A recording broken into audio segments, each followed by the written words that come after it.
And our faces are not covered. We all show the Lord's glory, and we are being changed to be like Him. This change in us brings more and more glory, which comes from the Lord, who is the Spirit.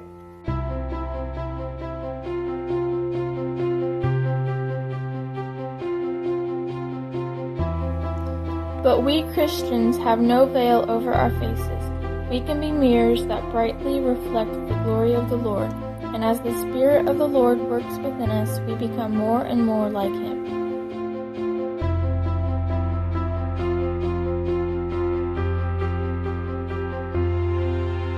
All of us then reflect the glory of the Lord with uncovered faces, and that same glory coming from the Lord who is the Spirit transforms us into His likeness in an ever greater degree of glory.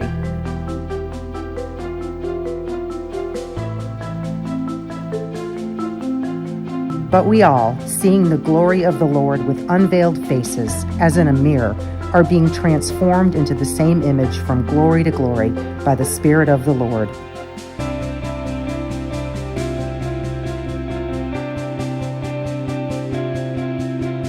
But we all, with unveiled face, beholding as in a mirror the glory of the Lord, are being transformed into the same image from glory to glory, just as by the Spirit of the Lord.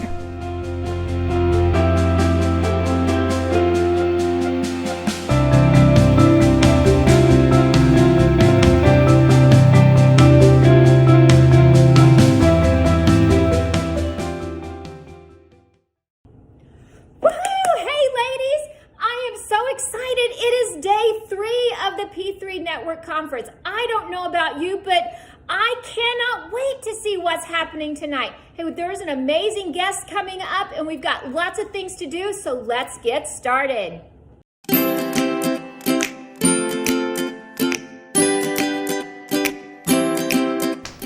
Hey ladies, it's giveaway time. Yay! As you probably know, each evening we are doing a special prize giveaway. And how do you do that? Well, you have to be watching during the live watch party, and you need to comment so that we know you're there. And when you comment, even just hi, I'm here, your name gets entered into a drawing. So tonight, you might have a chance to win. No, you're giving away my blankie? It is not yours. I told you that. Not for you. This is the softest, right? Warm, and look, doesn't it go well with the shirt? It really does. This is the softest blanket you'll ever touch. And we have this complimentary from Bird Watson, Melinda Breeze, and the staff at Bird Watson Drugs downtown. It's more than just a drugstore. Yes, They have some awesome things, and they have donated this beautiful plush blanket. It's about a $55 value, from my understanding. So it's well worth it. It's warm, it's cozy, and I almost didn't let it go. Just say it. So, but I will be honest and put it in the mix. You want this blanket because it will remind you of God's love and how much when He wraps His arm around you, you'll feel the love whenever you cuddle up with this blanket. So thank you, Melinda, and here's a quick video giving you a little bit more of an insight to Bird Watson downtown. And here we are in Bird Watson in downtown Mount Vernon, and we are talking with Melinda Breeze. Hi, Melinda. Hi. Tell us about whatever you want these P3 ladies to know about. Well, we are really excited to help participate in the event again. Here at Bird Watson, we carry Vera Bradley bags and blankets and masks and other gifts that Vera Bradley gifts that people might like. We also have some Vera Bradley scrubs, which is kind of how we got into the Vera Bradley bags. We also have lots of shoes, obviously, as well as scrubs. So we're just excited to be able to partner with this event again. So your downtown store especially, it's not just a pharmacy and medical supplies. You've got stuff in here I never dreamed you had. I have become a Bird Watson shopper. Take us around the store.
This is Word Work. We are working on the names of God and the character of God, because as our conference talks about, we are supposed to be becoming transformed and more and more like Him every day. Today we're starting with Jehovah Shalom.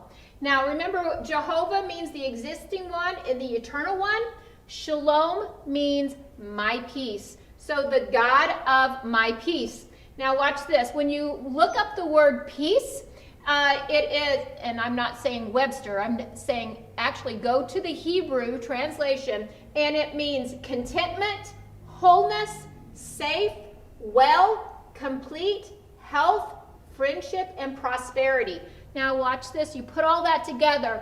The Lord Jehovah is my contentment. He is my wholeness. He's my friend. He is what makes me complete. He is where my prosperity comes from. He is my safe place. He is where I am well and have my health. See, Jehovah Shalom is all about how much He loves us and extends us His peace. Now, this actually comes from Judges 6:11. This is the story of Gideon. Gideon was a warrior for God, and he is a little bit like us.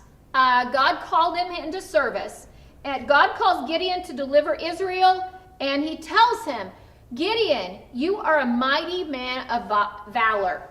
Gideon goes, who, me? Are you sure? Are you sure that you're talking to me? Now Gideon next makes an excuse. He says, they're lots bigger than us. They have lots more experience than us. I've never done this.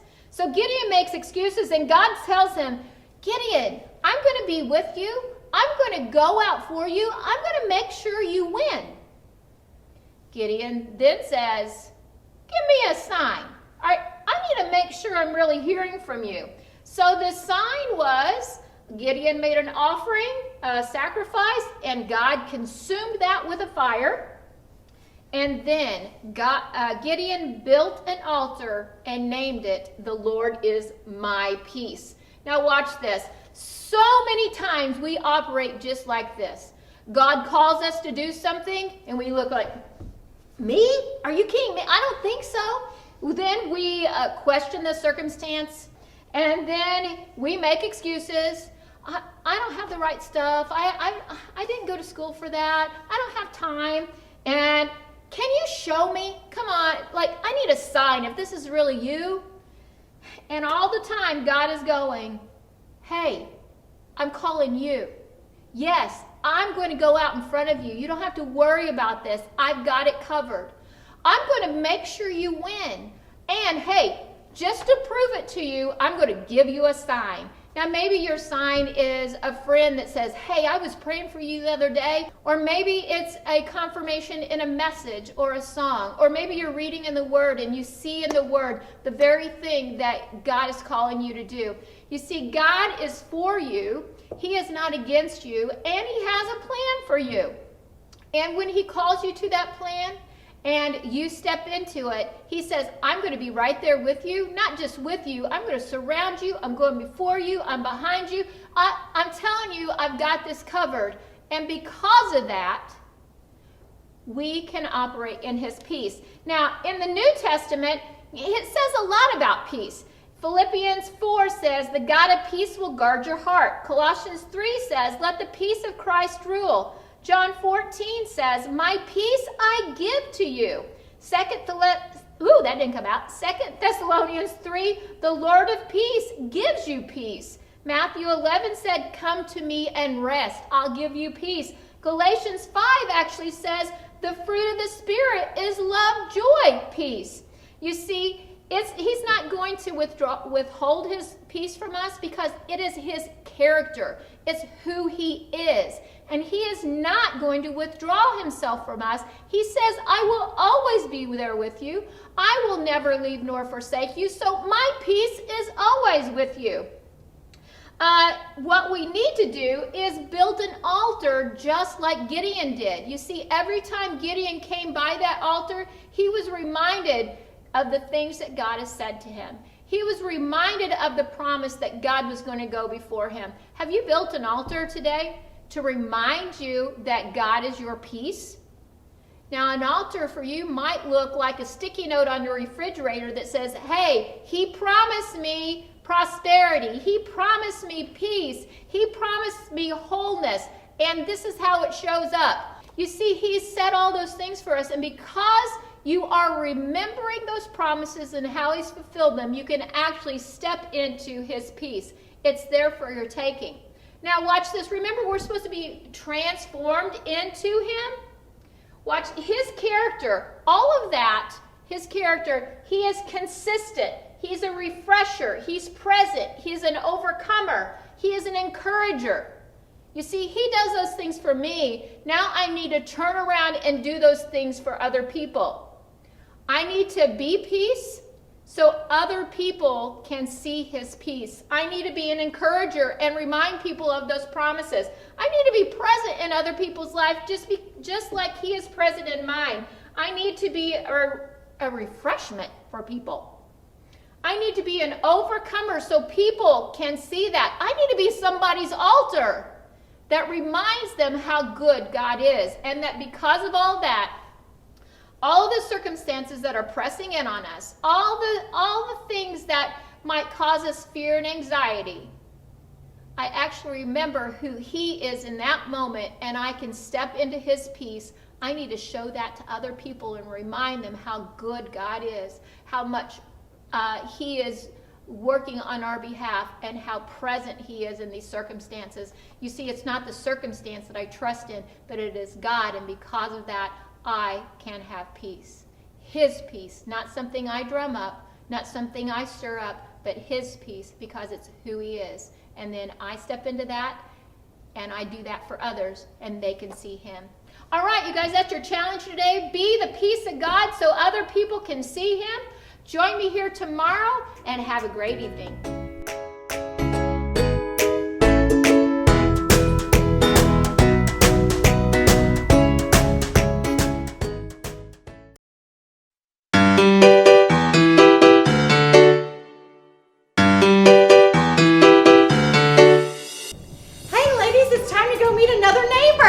Wait. Oh, don't come without me. Am I too late? Late for what? I heard that we were going to the Granada Theater today. I'm so excited. I remember that place. I watched some great movies there. I don't know and why I'm you have all this movie stuff. They don't do movies anymore. The Granada is not a movie theater anymore? No, it's not a movie theater anymore. Where have you been? What is it? Well, let's go ask Russell Brown. He owns it. Russell Brown. Let's go to the Granada Yeah. up 9th Street.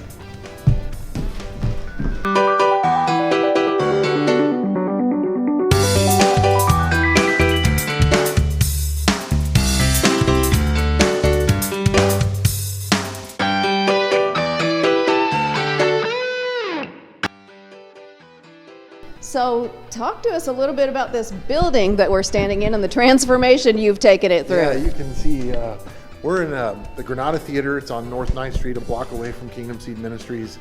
I bought the building May 1st of 2017, and it was in a pretty decent shape actually, but we've transformed it into something that it wasn't before while still keeping the bones of this theater strong. So you can see around here, the ceiling's all original. But what we've done is we've taken the floors out. They were the big sloped floors, and we've added these terraced floors in here. So now we're able to host anything from wedding receptions to comedy nights to live music. And we've kept the stage, and we've added some more facilities around. It's just been a cool process, and it really has transformed an old building that was designed for one specific use into something that's versatile that can be used for many, many things. Kind of like Kingdom Seed with their Plaza Theater. We are hoping that this spring we'll be able to get back open. So we keep our fingers crossed, we're saying our prayers at night, and hopefully we'll be able to get going again. But I'm thankful to have it done, and it's good to be a part of downtown Mount Vernon.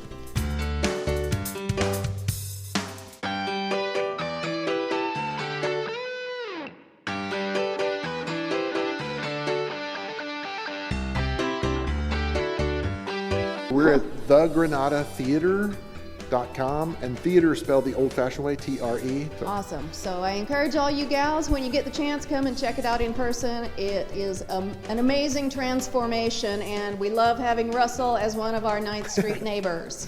Any parting words of wisdom? 9th Street rules. Yes. Thank you. See ya.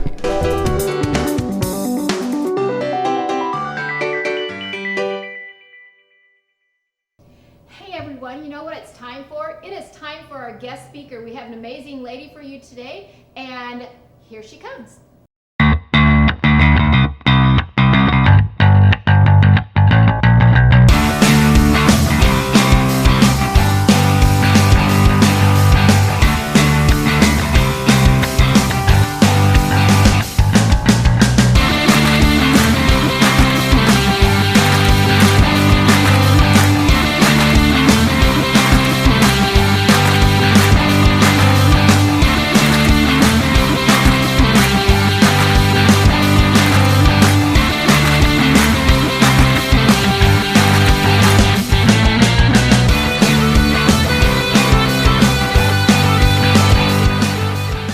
Hey, I see somebody over here that's kind of famous at the women's conference. Yeah, let's go check it out. Kitty Mooney, the bass player of the Praise and Worship team. Let's go. Well, hello there. Yes, we're Hey, all ready. Kitty. Got my coffee. It's going to How be are good. You excited about today's conference? Yes, I am. Believe you me, I am. What keeps you coming back to these things? I would say because you guys are just so great. It's definitely what can not I the say? food. Oh, no, it's not the food. The coffee helps. The coffee does help. What are you most looking forward to about it? The Spirit, the Holy Spirit. It's wonderful here. I think is wonderful today here. is even got, it's a new chapter. We're in a new place in the building. Yes, you are. And it's going to be an amazing day. I'm looking forward to it. Me too. Let's see Pretty who else excited about we it. can talk to. All right, hello everyone. Welcome to one of our guest speakers for our conference this year. Kitty Mooney is one of our very favoriteest people. We love her to death. And if you've attended our conferences, you have met Kitty. Maybe not officially, but Kitty always makes the music sound amazing. If you have been here, you've seen Kitty play the bass for us. And she can literally do things with the bass that are amazing. We are just so very blessed that she partners with us in that way. And she's here to talk with us today. Of course, our theme is transformed, and so she's going to be talking about that and in her own personal life. And we're just going to kind of hang out a little bit with Kitty, and we'll see where she goes. All right. So, hi, Kitty. How are you today? Hi, I'm pretty good. Doing good. Doing good. How was Yes. your holiday season? Well, it was wonderful. Main thing is I got through it. Yes, absolutely. Everything's put up even. So, but I love Christmas is my thing.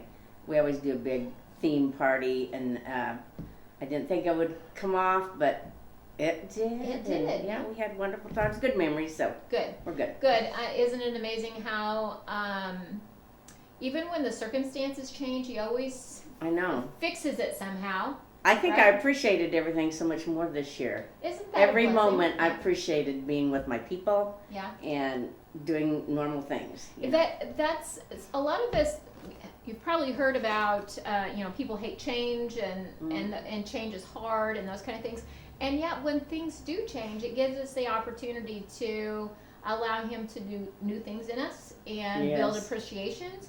And I think that's one of the reasons why we kind of resonated with our theme this year was transformed. And we actually had that word, all we had was the word transform or transformation before the pandemic. So it wasn't we just did it before this kind of conference, but it was like really he'd kind of laid it on our heart. And so that was where we wanted to be obedient and kind of go. But I know you were talking to me earlier about like this area that he transformed you, or you saw this transformation. Yes. You want to tell us a little bit about your transformation story? Sure. First of all, I want to say it has been an honor to be a part of your women's study, Bible study, or conference. I have gained a lot more than I have given. I've gotten more out of it than I've ever given. I know that.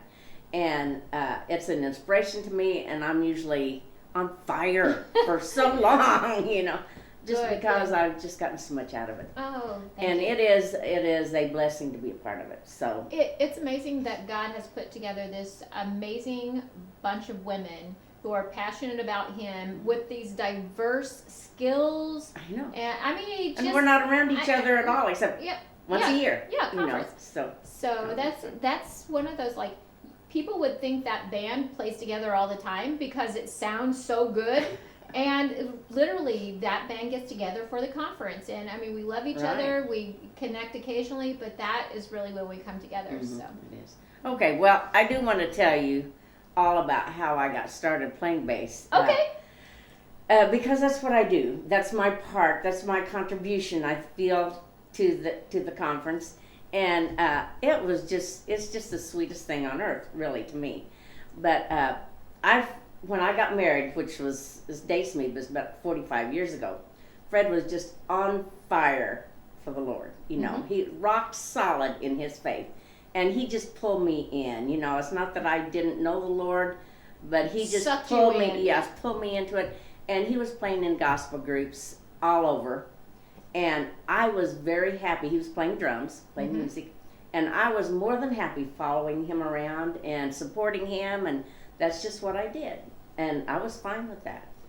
And then one day, the bass player wanted to play drums on a song, Love Lifted Me, and then he wanted Fred to play bass on that one song, just swap instruments. So I videotaped him playing the bass, and the bass player. And I thought, as I was videotaping, I thought, my goodness, I think I can do that. So I started taking lessons, and I hadn't got into it much at all. But one day, the thing that really amazed me was, I was out on the porch. I just had my Bible study for the morning, and the porch is like a screened-in porch, you know. And it was a spring day, and I was trying to practice my songs or practice what I'd learned in my lesson. And it was more like how to hit the note and where the notes are and really basic things. And the Lord's presence was just really strong all of a sudden. You know the way that happens. And it was like I could hear the birds just beautifully singing out. They were almost deafening, you know. There was some trees right outside my window, and it just came to mind, let everything that has breath praise the Lord. And it just hit me. These birds have breath. God created them. They are praising the Lord with what they have. And that is not words. That is music. That is a tone. That is something that is not words in the least. And always before, I mean, I love to worship the Lord. And worshiping the Lord, the music was the vehicle for the words in my mind. You know, the words expressed how, you know, what you thought of the Lord. It expressed how you appreciated the Lord and just how worthy He was. And it was the words that I felt was my worship. But it changed in a moment. And it was not like the word, I could communicate with the Lord on another level. He is not like us. He can communicate in so many ways. And I could communicate with Him with a tone, with a certain note at a certain time, with a certain rhythm. That's my gift to Him. That's my worship with Him.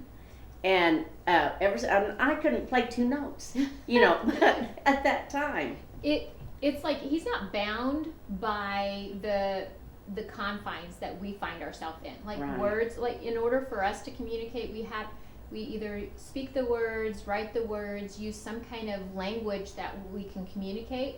And He is so much beyond that, right? Right. That's what you were experiencing. Like suddenly, literally every note I played was a love song to Him. That's right. And it was like, it put it in a different realm, you know.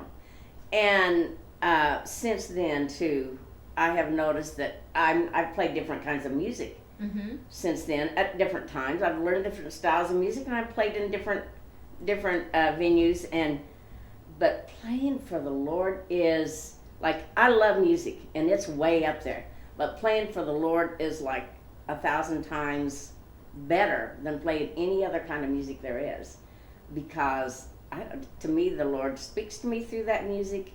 And when I'm playing, like when I'm playing for a service, I feel like where I'm at, it's just like the Lord just opens the window and I can feel Him, and I want that feeling, I just want it to flow to my people.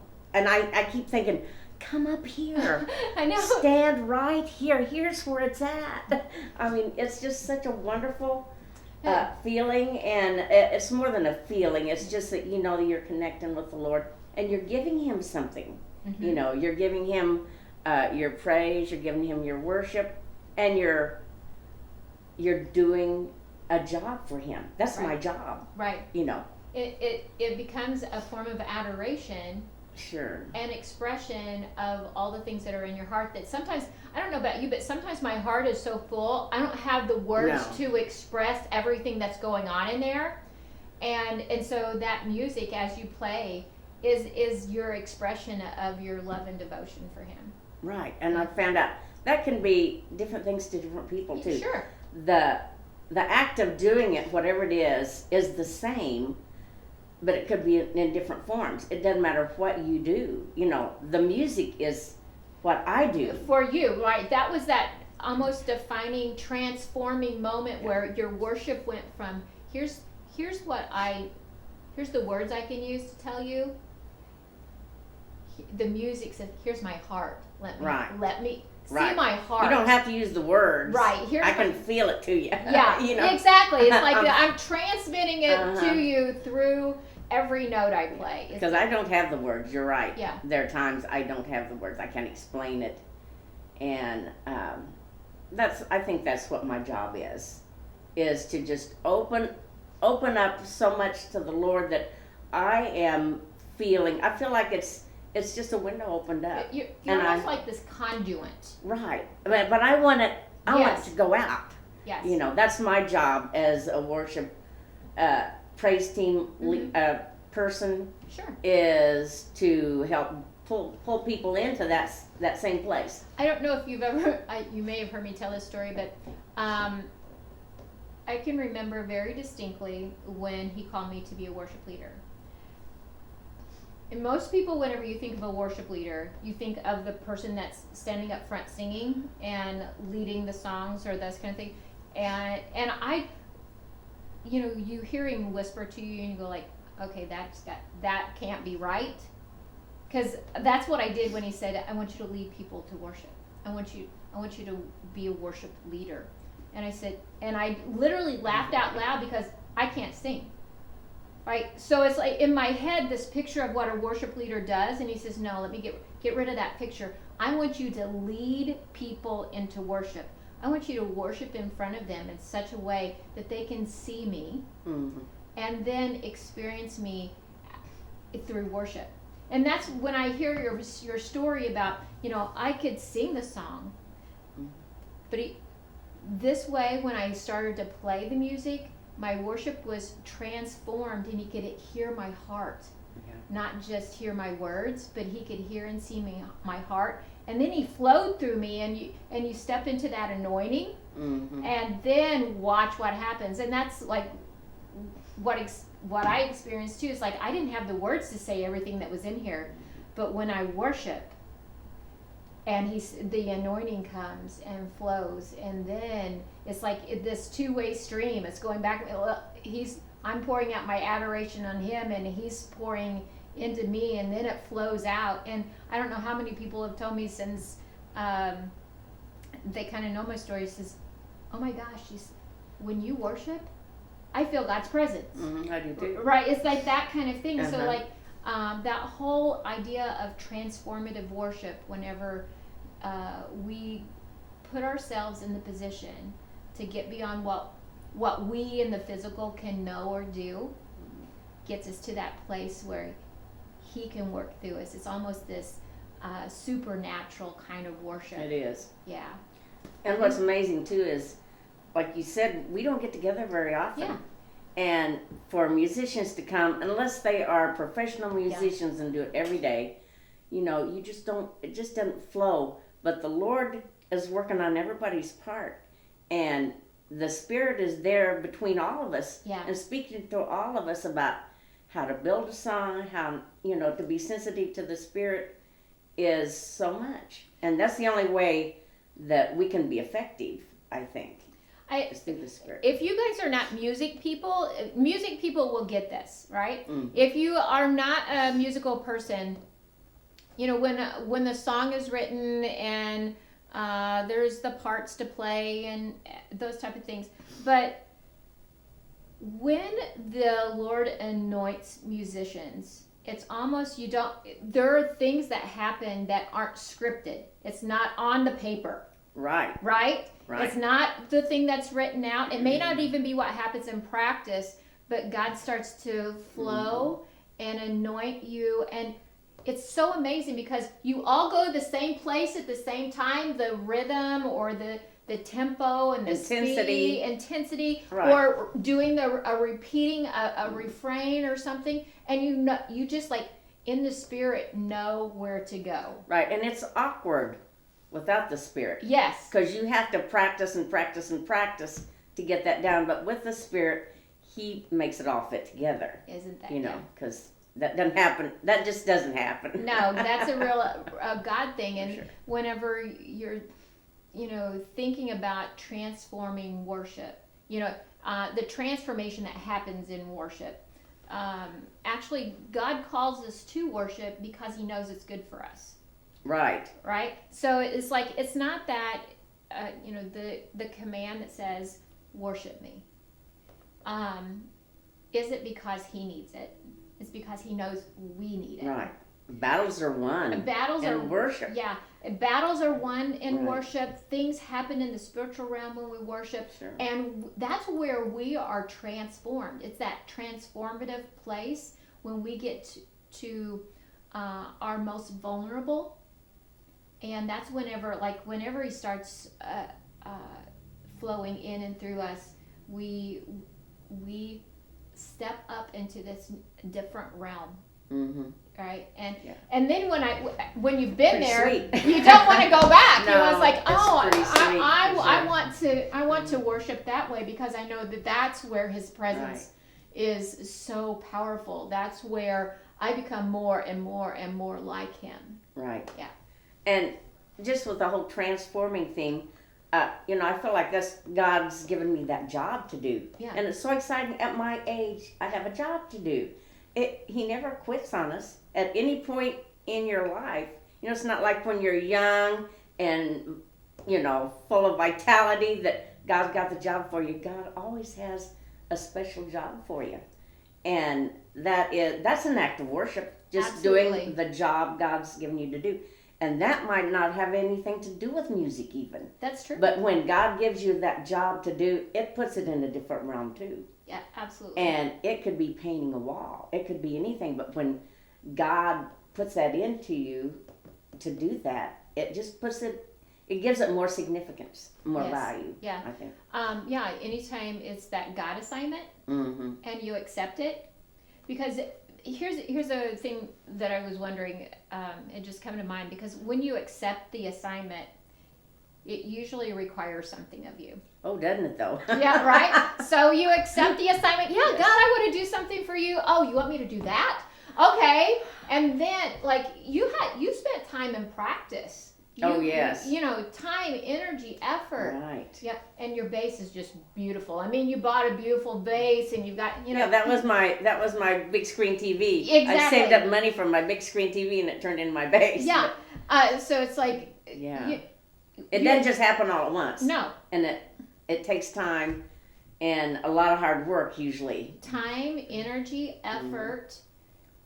And a lot of times, especially when I talk to new Christians, I got saved. Why is it this easy? Or why am I not done? I thought this would, right? We are all in progress. Oh, you better believe it. Right? And like when I told you, I had the experience with the Lord, how the music was the music, the tones, the sounds is going to be my worship to the Lord. Still yet, I was learning where the notes were. Yeah. You know, how to make a decent sound on each note. You know, you can get some awful sounds.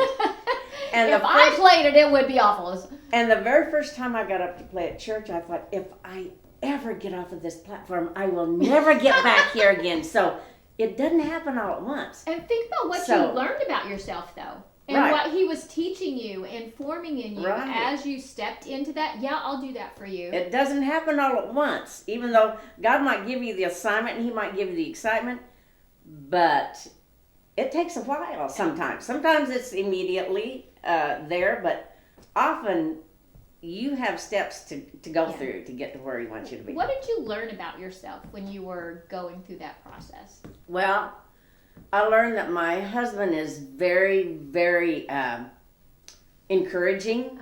He said, you will go back up on that platform. Yes, you will. Yes, you will. And he bought me anything that I wanted to use. And he was a big encouragement, but I couldn't let go. You know, the calling was strong on my life. I knew that's what I was supposed to do. And it wasn't necessarily easy at first, but it kept getting easier and easier, and now it's the sweetest place on earth. When I get up and play music, it's like I want everybody to come up and stand by me, because this is the zone. This is sweet. The sweetest spot on earth is where I'm standing. I feel like, you know, and I'm sure that's the way everybody else feels too, you know. But so you learned about yourself that you learned Fred was a great encourager. Right, he has been an encourager all my life. Yeah, and about you learned that you have a strong commitment, sense of commitment, and you're persistent. Right, I couldn't let go of it. You couldn't let go. It was too important to let go. What did you do on the days when it was really hard? Did you ever find yourself discouraged? Oh, sure I did. I often had to pray about it because, you know, there are times I thought, oh, I don't know. You know, I'm not too sure I'm cut out for this. But I knew I had to. You know, I knew it was too good to miss. You know, it was worth it. So you just dig in and you move ahead. I practice. I took lots of lessons. You know, there are steps you have to go through. It's not like, you know, the Lord's going to give me all that talent just boom. Right. I've got to learn the mechanics of it, you know. Right. So I learned to just not give up on myself. That's a big thing. It's easy to give up on yourself. Yeah. You know, and think, well, maybe I'll try something different. But if you really feel like God's calling you to do something, it's worth investigating and don't give up, you know. So investigating and investing. And investing, you're right. All right, you guys. First of all, we want to say thank you to Kitty for being with us, and what a privilege it is, thank you. Sharing your story. We just want to remind you what beautiful lessons have come from Kitty's story. Everybody is in progress. Nobody is complete. And so when you look at those people in your life or, you know, in your church and go like, they have got this thing down. I don't know, how did they get there? Everybody is working on it. Right. And so Kitty's story is an example of perseverance and commitment. And even as you are fulfilling your commitment, you are still learning and we're still growing. And every time you do that, he transforms you a little bit more and a little bit more and a little bit more, and you become more and more like him. So please remember that if you aren't exactly where you want to be right now, it's a process and you're in progress. You're not done yet. He's still working. He's still teaching. He's still forming. He's still right there encouraging you to step into what he's called you to, and that is a heart of a worshiper. And also be persistent and don't give up. That Kitty mentioned practice, mentioned prayer, and like little bit of tenacity. It's just like I'm going to do this. Right. If you want to become more and more like Jesus, it's the same steps. You have to practice being like Jesus. You have to pray a lot and spend time with him. And sometimes it's like kind of the grit, you know, like I'm going to do this no matter what, and I'm not giving up. You guys, we are thankful that you're with us. Keep tuning in. We'll have another guest tomorrow, and we look forward to seeing you then. Have a great night, and talk to you later. Bye, guys.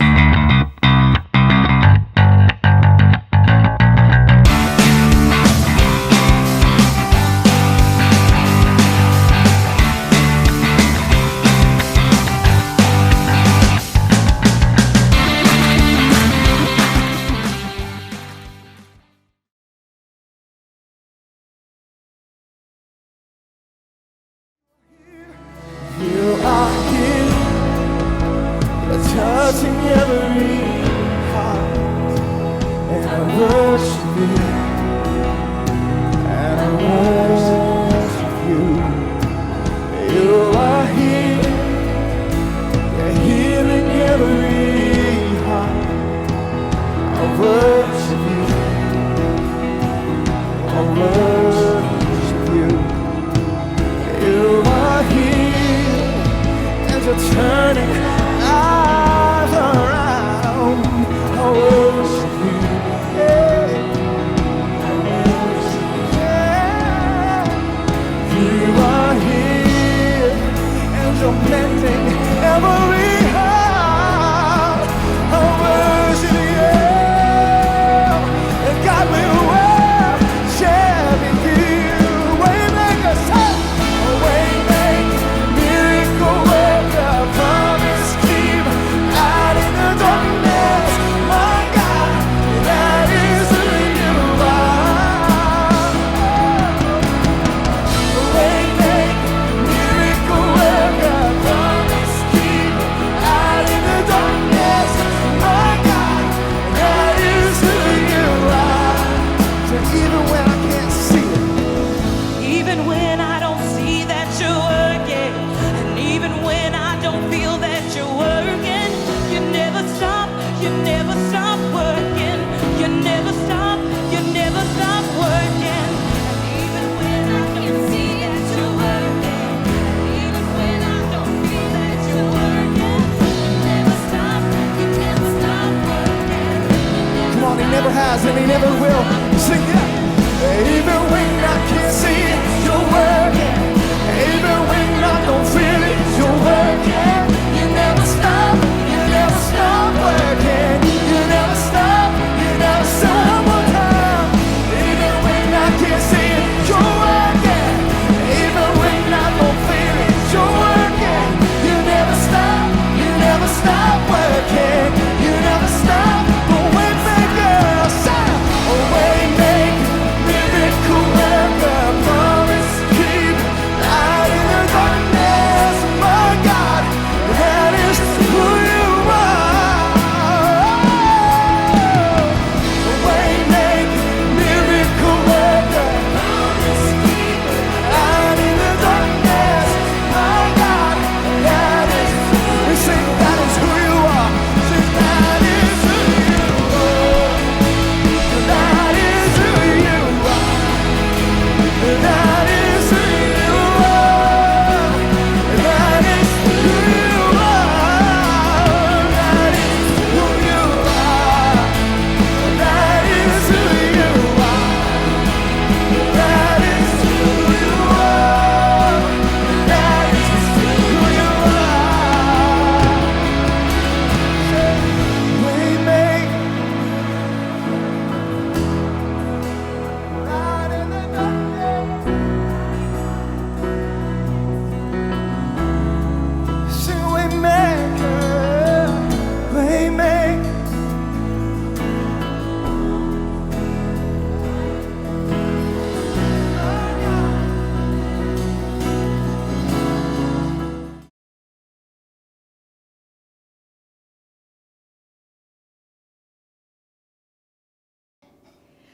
Oh my gosh! Was tonight not amazing? Did everything about it, but especially that Kitty Mooney. Isn't she amazing? You know, some people probably thought she was only the world's best bass guitar player, and she is, But she's so much more. Oh my gosh, whenever she started talking about how her worship was like transformed whenever she started playing the bass. You know, she was a worshiper, and at first she just thought it was about the songs. Yeah. Right? Yeah, but so whenever much more. he took her to that next level, it really transformed her worship. And you know, that's my language. You know, that's my heart as a worshiper. And I'm so glad she agreed to share that with us, because, you know, that's out of her comfort zone. She doesn't Definitely. think she's a speaker, but she is. Yes, she is. And she did an amazing job. Kitty, we want to thank you. And thanks for contributing to tonight, our lives, and the ministry. We appreciate it. So we are already at the end of night 3. Our conference is halfway over. It goes so fast. I Oh my know, gosh. I know. And you know, even though we're not under the same roof, it is so cool that so many of us are watching together. And I know a lot of you are going back and watching it later. So thanks for all of your comments and participation. Yeah, keep those up. Keep chatting. We'll talk with you during and after. Yeah. And if you commented tonight, then you're automatically entered into a drawing to win that awesome blanket. You're going to have to give it up. You know that. Man. So- Okay, yeah. It's still clean. I haven't cuddled too much. It's yours. So check the P3 page. Later tonight, we will announce the winner and how to claim your blanket. So, Yes. any parting words before we sign off tonight? Hey, we just want to speak a blessing over everyone that's listening, and so let's do that before we go. Okay. So, Father, we just thank you for your goodness and your mercy. We thank you, Father, for all of these women that you have gathered together with a heart for you. We just ask that you touch their lives, touch their homes, Lord God, that their minds would be clear, they would be full of peace, that their families and homes would be safe, and that their homes would be just a place of refuge and a dwelling place for you. We give you all the honor and glory, and we count it done in Jesus' name. All right. See you tomorrow night, right back here, 7 p.m. Good night. Bye. Good night.